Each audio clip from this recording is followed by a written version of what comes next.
Hello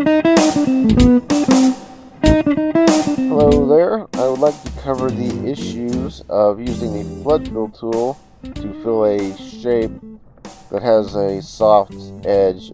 For example, if you drew a circle or a shape using an airbrush or some tool that uses a soft edge, some of the things would happen when you do that using the fill tool to fill that in.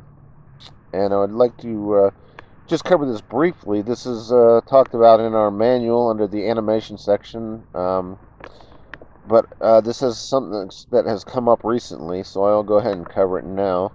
Let me see if I can select a media here, and I'll take this pen, was it a pencil, and just draw a random shape. Let's see, let's do something a little better than that at least. Let's draw, bear with me, I don't have my tablet connected today. Okay, so we have a little hairball here. And say we want to flood fill this with a color. Let me go ahead and select the color that we're going to use. And say it'd be kind of a orangish brown color. Alright, normally when you select the flood fill tool, and I'll clear the fill settings, so make sure I'm just on all the default settings.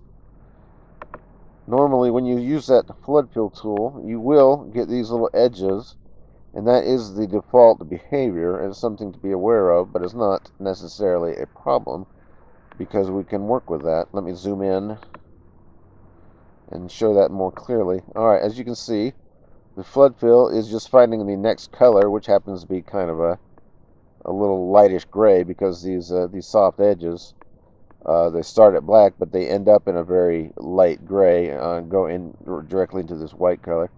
Flood fill will by default just find the next color, and it won't do any compensation for these edges, but we can change that by modifying this tolerance setting here on the context strip for the flood fill tool.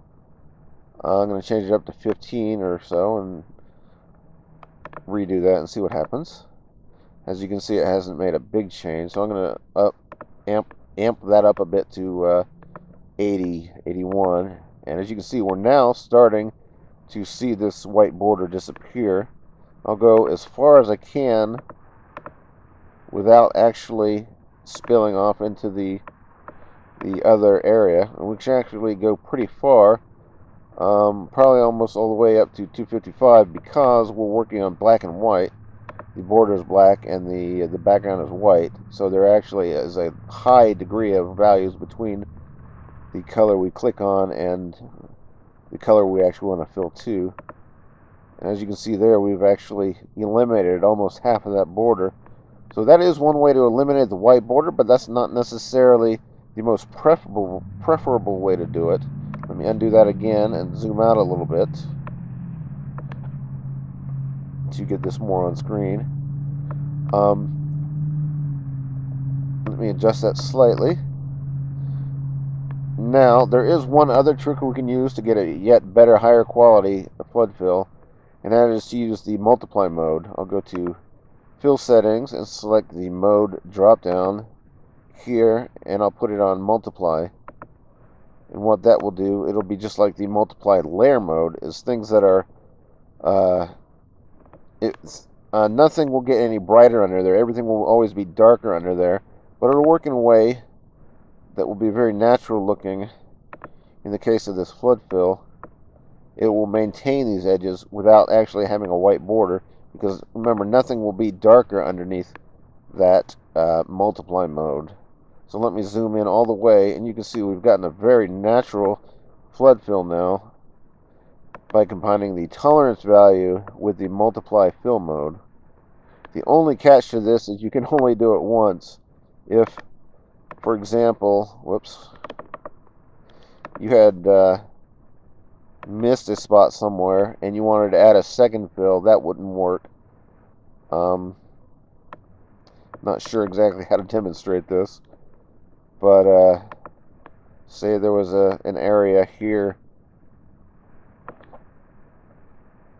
that was separated somehow in an image, and you filled a little too much.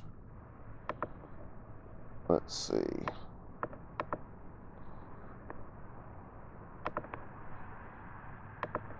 If you fill that in, as you can see, that's not working well with that edge there or that edge there. You wouldn't get that if you were using the normal opaque mode, but with this multiply mode you will get these strange edges there, so you have to get it right the first time, and that's the only catch to using the multiply mode to do flood fills. So those are just a few of the things we covered using this tolerance, and we covered using a fill mode other than the default mode, which is opaque, to create a better quality flood fill. So I hope that was something you could understand. It's something worth experimenting with. Just be aware that there are ways of dealing with these problems. You're not on your own.